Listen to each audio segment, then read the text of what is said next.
Today we're going to be working on a 2020 Toyota Land Cruiser. We'll be removing the radio here and the display so we can install the VLine 2. Alright, so we're going to take out the display first. So the first step will be taking off this top piece of trim up here. We're going to be using a pry tool for that. And you can just pry right here and work your way around. And then we'll go to this side and do the same. And then with this, you can just set it back a little bit because we'll just need to access these two screws up top. And from there, we're going to take off these two vents here. And to do that, you're just going to go right underneath here and pull out. And then you can also do the same at the top. And the vent should come out. We'll do the same over here. And now that that's out, we've got two more 10mm here. And we're going to remove all four of those.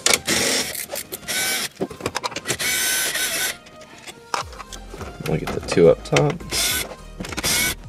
And once you've got all those removed, the display will just pull right out. Here we go. And from here, we're just going to disconnect all the plugs on the back. There we go. And now we've got the display out, we'll move on to the radio next.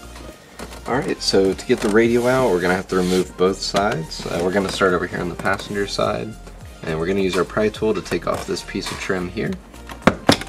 And for that, you're just going to pry all the way around. There's going to be one down here. And now that we've got that off, you're going to need to pop this loose here. You can just push in on it or use a pry tool or anything else. And that'll let this latch come out. And next, we just need to take the 10mm out here. And once that's out, you can just pull on this back towards the seat. And we've got this out. Now we'll move on to the driver's side. I'll show you how to take that out. Alright, so we're ready to take off the driver's side now. We'll be doing the same thing over here.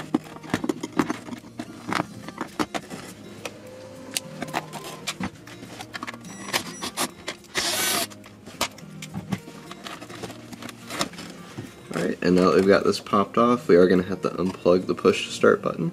Do that there. And then we'll show you how to take this out in just a moment. Alright, so we've got the push to start button here.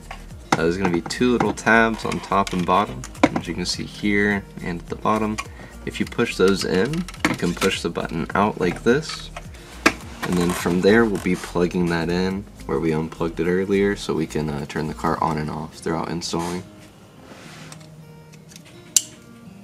Alright, so now that we've got the display removed and both these pieces of trim over here out, the last thing is taking out the radio. We'll want to take this off here, which you'll just spin that counterclockwise, and this will help you get the radio out a little easier. And now that we've got that out, we do need to remove this panel as well, which just pulls straight out. There we go. And lastly, we just have to take out the four 10mm around the radio.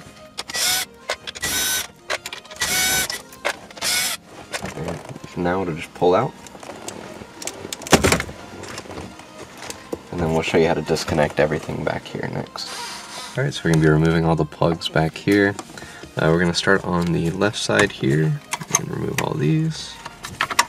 And when it comes to this connector, the easiest thing to do is to push in on this clip from this side. For that, I'm going to be using a pry tool. And if you just push in right here and pull up, it'll come right out. The other way you can do it is by getting this clip right here, which is very hard to reach, and even trying to get a pry tool in there isn't the easiest. So I always recommend going in from the side, and we'll show you the same thing on our connector as well. And lastly, we've got these two down here. And now we've got the radio loose, so we can go ahead and connect all of our harnesses. Alright, so we're going to go and connect our connector here. This is our MCF LEX9T RES. We'll be seating that in here, and then from there you're just going to push down on the lock, and it should slide into place. If it doesn't slide into place, just make sure you reseat it, kind of wiggle it back and forth, and then try again. Lastly, we'll be connecting the 16-pin connector here, just like that. And then we'll be ready to put the radio in next. We are going to go ahead and run the display cables as well though. Alright, so we're going to be installing our display cable next, which will be the GV9MF. We'll be connecting that here. We'll insert the factory one into the FEMO here, and then this side will be going into the display, so we'll just leave that hanging out. And for this cable, we are going to route everything to the glove box, so we're going to run it through to this AC vent right here, and just pull it through for now, since we are going to have other cables going this way as well. And now we're ready to go ahead and put the radio back in, and then the display. Alright, so we're ready to connect everything back into the radio.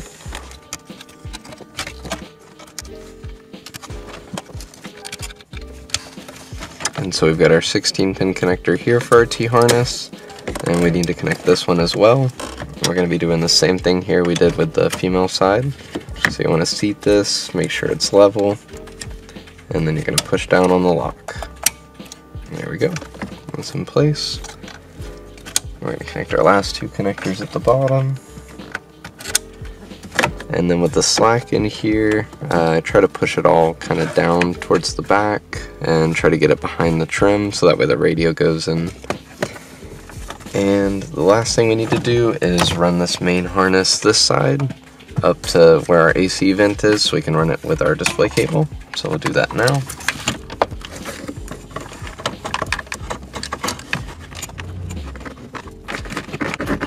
There we go. And now we're ready to put the radio back in. I want to make sure we line all the clips up here. It looks like the harness is partially in the way, so we're going to play with that a little bit and make sure it's out of the way.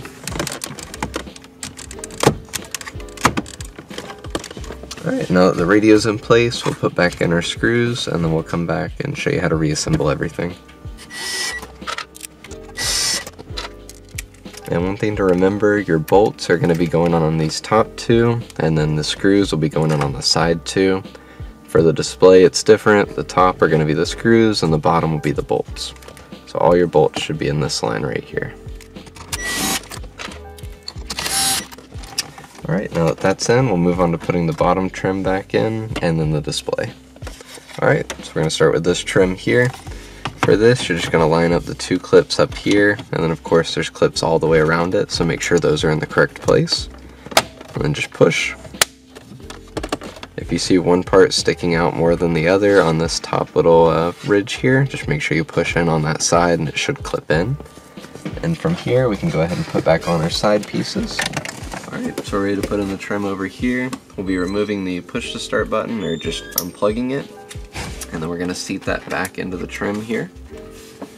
And so on the trim, you want to make sure that you have it right side up, and then you'll slide it in. And once that's into its slot, then we'll plug it back in, and we'll seat the trim back in. And once the trim's in place, we'll put our clip back here, and then the 10mm up here. Alright, and now that that's in, the last piece will be this thin piece that goes right here. And you just line up all those clips and push it in. And we'll move on to the passenger side now. Alright, so we're putting our trim in over here next. It'll be the same thing for lining it up.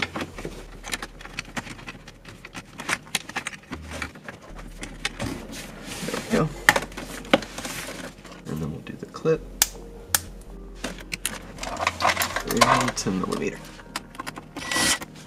And this piece will snap right in, just like the driver's side. And now we can move on to the display.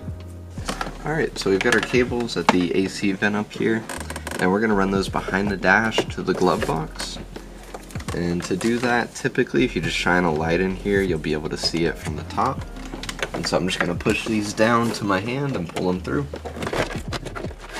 Leave a little slack behind the dash. And now that we've got those through, we'll do a little bit of cable managing up behind the display, and then we'll install the display. Alright, so we've gone ahead and cable managed here. We just bundled up our wire here. We made sure not to bend it too harshly or anything.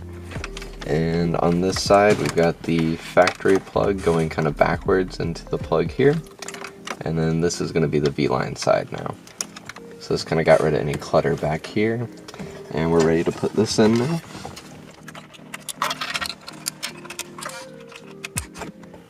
And with this, you want to make sure you line it up not only with the holes, but there's also going to be a peg on either lower side. Trying to make sure that it's in those, otherwise it'll scratch them up and kind of bend them out of place. And now that that's in, we'll go ahead and put our bolts and screws in. Alright, so we'll put in the 2 bolts on the bottom and the 2 screws up top.